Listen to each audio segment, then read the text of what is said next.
এই যে বিসিবির মনে হয় যে আমরা সিলেটর লগে জায়গা জমিন লইয়া একটু বিবাদ চলে খেলোয়াড় হিসাবে পেশারে বাঁচিয়া নেই নাহলে রাজনীতিরে বাঁচিয়া নেই আমরা বক্ত যারা আছি আমরা ইমোশনটা ফুটবল লেখা সটাইলি রে আমাদের দেশের প্লেয়ার আমাদের গিফট করছে না কিন্তু অন্য দেশের প্লেয়াররা এসে আমাদেরকে গিফট করে যাচ্ছে। আজকে ম্যাচ দেখে কেমন লাগলো? খুবই ভালো আলহামদুলিল্লাহ। আজকের ম্যাচ দেখে আমরা তো খুবই ভালো লাগছে কিন্তু হয়তো পরিবেশ আমরা যেমন সাপোর্ট দিছে না যার কারণে একটু মেঘর কারণে আমরা পুরা খেলা দেখতে পারছি না। তো কিন্তু এর মাঝে দুঃখজনক যে বিষয়টা হইল এই যে বিসিবির মনে হয় যে আমরা সিলেটর লগে জায়গা জমিন লইয়া একটু বিবাদ চলে তো কবে কিলা খান নাহলে তৈতি খেলা দেখা যায় আমরা সিলেট এত সুন্দর একটা স্টেডিয়াম এত সুন্দর একটা পরিবেশ তার বাদে আমরা সিলেট কেন ম্যাচ নাই ও বছরে আমরা দেখা যায় বিপিএল লাগে বারসাওয়া লাগে এবার যাই হোক যে হয়তো এই প্রেসিডেন্ট বদলায় তাই মন গলছে যার কারণে আমরা সিলেট একটা খেলা হয়েছে ও যে দর্শক এর মাঝে আপনি দেখেন বিপিএলর যে ফাইনাল যে খেলা গুনটা সারা ঢাকার যেখানে আমরা সিলেটে কিনা দুষ করলো সিলেটর যদি মনে হয় যে বড় বড় টুর্নামেন্ট গুনতে আমরা সিলেটর হয় ওই যাকে বৃষ্টির মধ্যে আমরা সিলেটর একটা নীতি হইল কি যদি বেশি বৃষ্টি হয় আমরা গর্তনে বাড়ি না কিন্তু ওই যে খেলার টানে বাংলাদেশের টানে আজ আমরা গর্তনে বাড়ি হয়েছি যেমন আমরা যে তা ফুটবল গুর খেয়াল আমরা সাপোর্ট দেই। লিডনের ব্যাটিং নিয়ে কি বলবেন? অসাধারণ ওই যে আমি গত বিপিএলও কইছিলাম আমরা বাংলাদেশের জনগণের হইল কি আবেগ বেশি তারা আবেগে টেলায় যদি এখন 2 ম্যাচ খারাপ করলো তো সমালোচনা আরম্ভ ওরে ভাই যদি সাপোর্ট না দো যে খেলোয়াড়গুলোর যদি মানসিকভাবে সাপোর্ট না দেয় আর হইব কি লাগে ওই যে লিটনের আজকে পারফরমেন্স তার বাদে লিটন যে এই আমি যে বিসিবির যে যারা কর্মকর্তা আছেন তারা অনুরোধ করবো আমরা বিসিবির কর্মকর্তারা আমরা অনুরোধ করবো বিশেষ করে আপনারা এই সিলেট খেলা দিবা সিলেট খেলা দিলে কোন লাভটা হয় ওই যে খেলোয়াড়গুলোর যারা তার মনের খুর একটা জুড়ে ওই যে হরিপুর গিয়া তারা আসর মাংস দিয়ে খাই আর তার বাদে সাদা ভাত গিয়া তারা ঘুরে আর তো ওই যে খেলোয়াড়ের মনের কথা বিবেচনা করিয়া দ্রুত তোমার দরকার লাগে ঘন ঘন ম্যাচ সিলেট বাংলাদেশে এত ভালো খেলতেছে ওই যে হরিপুরের হাঁসের মাংস সিলেট সাদা ভাত দেখতেছে এই কারণে নাকি ওই যে আমরা একটা হাত খোরার পাওয়ার আছে হরিপুর তারা খালি জিরার চাউলের লগে হাত খোরায় আর আসর মাংস মিক্স করিয়া খাইছে যার কারণে প্রত্যেক বোল্ডে তারা মনত করে হাত খোরার দুমতে খাইছে। আমরা আশাবাদী আমরা বাংলাদেশের যদি এলাকান এই যে পারফরমেন্স করে আশাবাদী আমরা এই যে 2026 সালও কাপ অর্জন করতে পারবো। আর বিশেষ করে আমরা যে খেলোয়াড় যারা আছে ওই যে আমরা ক্রিকেট হইলে আমরা ক্রিকেট খেলা খুব বেশি মিস করি সাকিব আল হাসান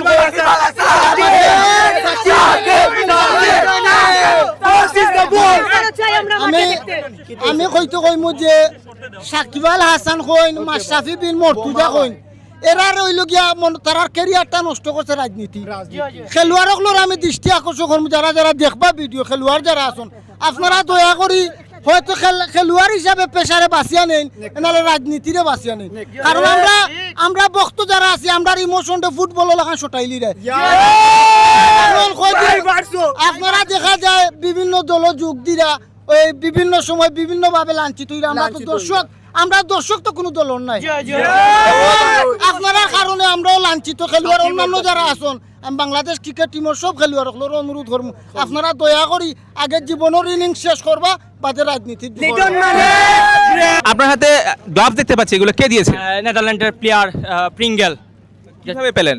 যে আমরা বলেছি আসসালামু আলাইকুম how are you where you from এই জিনিসটা বলেছি তারপরে ড্রেসিং রুম থেকে নিয়ে আসছে এইগুলা নিয়ে আমাদের দুজনকে দিয়েছে আমরা দুজনে এইগুলা নিয়েছি। আমরা আরো জার্সি এবং ট্রাউজার পেয়েছিলাম একজন আরেকজনকে গিফট করে দিয়েছি তারা বলছে যে ভাইয়া আপনারা তো দুটি গ্লাভস পেয়েছেন আমাদেরকে দুটি দিয়ে দেন। আমি বললাম হো ভাইয়া নিয়ে সমস্যা নেই। কেমন লাগছে এগুলো পেয়ে? আমরা অনেক খুশি আমরা প্রাউড ফিল করছি কারণ আমাদের দেশের প্লেয়াররা আমাদের গিফট করছে না কিন্তু অন্য দেশের প্লেয়াররা এসে আমাদেরকে গিফট করে যাচ্ছে।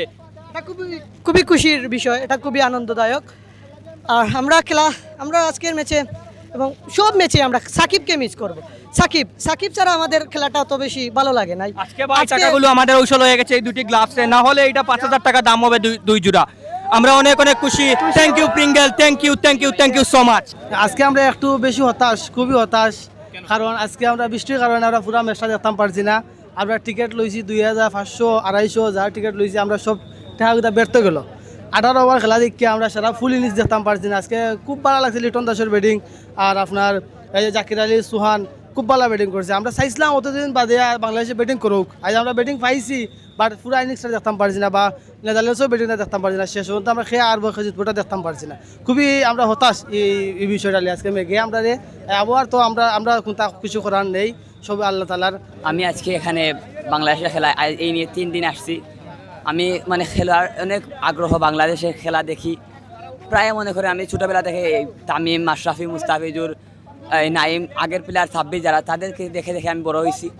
মানে আমি খেলার প্রতি মানে একটা এত আগ্রহ যে এখানে আমি BNCC cadet, Bangladesh national cadet group, আমি এখানে ক্যাডেটের ডিউটিতে আসছিলাম। আমার অনেক বড় ভুল হয়েছে, আমি জানতাম না যে এখানে আমার এই প্রথমত কথা হয় জি জি মেইন পয়েন্টটা হচ্ছে গিয়ে এই স্টেডিয়ামে খুব সুন্দর একটা বিষয় যে সব দিক দিয়ে ভালো, কিন্তু একটা গুরুত্বপূর্ণ বিষয় যে নামাজের ব্যবস্থা নিয়ে একটা, মানে নামাজের যে মসজিদটা দেওয়া হয়েছে এটাতে মনে হয় মানে কোনো দায়িত্ববান কোনো কিছু নেই। আমরা যে নামাজ পড়বো মানে আমাদের জন্য যে রাখা হয়েছে একটা, মনে করে পরিষ্কার করার জন্য কিছু রাখা হয় নাই, কোনো ইমাম নাই, জামাতে যে নামাজ পড়বো এই ইমামও নাই। এই মনে করেন যে আমরা নামাজ পড়তেছি, হয়তো যদি কেউ জামাত পড়ায় তাহলে আমরা নামাজ পড়তেছি। জামাত তো সবাই এখানে পড়ে না, যারা নামাজে মানে আল্লাহকে যারা ভয় করে তারা নামাজ পড়ে। জি, এখন আজকে কথা হচ্ছে যে এখানে কর্তৃপক্ষ যদি একটু খেয়াল করে যে মসজিদটা মানে চাইলে পারতো, হয়তো অনেক টাকা করছে, অনেক খরচ করছে, এখন 500 টাকা বা 1000 টাকা দিয়ে যদি প্রতিদিন 3000 টাকা দিয়ে 3 দিন যদি ইমামকে রাখতো যে এখানে নামাজ পড়াবেন 5 ওয়াক্ত, এটা অনেক ভালো হতো ভাই। স্টেডিয়ামে একটা তো মসজিদ আছে, সেখানে গিয়ে পড়ার সুযোগ নেই? এখানে মানে আপনারা আমরা যে সেই অনলাইনে যারা টিকিট কাটছি বা একবার যদি স্ক্যান করে ফেলে তাহলে দ্বিতীয়বার বাইরে গেলে আর ঢুকতে দেয় না, এটা একটা অসুবিধা, মানে অনেক অসুবিধার মধ্যে পড়তে হয়, আবার এটা ঝামেলা। এখন আমি বাইরে একটা ওইদিকে ছিল 4 নম্বর গেটে একটা মসজিদ আছে, এমন মনে করেন আমি কাউকে চিনি বা পরিচিত হিসাবে আমি ঢুকতে পেরেছি, এখন আমার কারো পরিচিত নাই, মানে ঝামেলা চলতেছে, এখন আমি কীভাবে বাইরে হবো?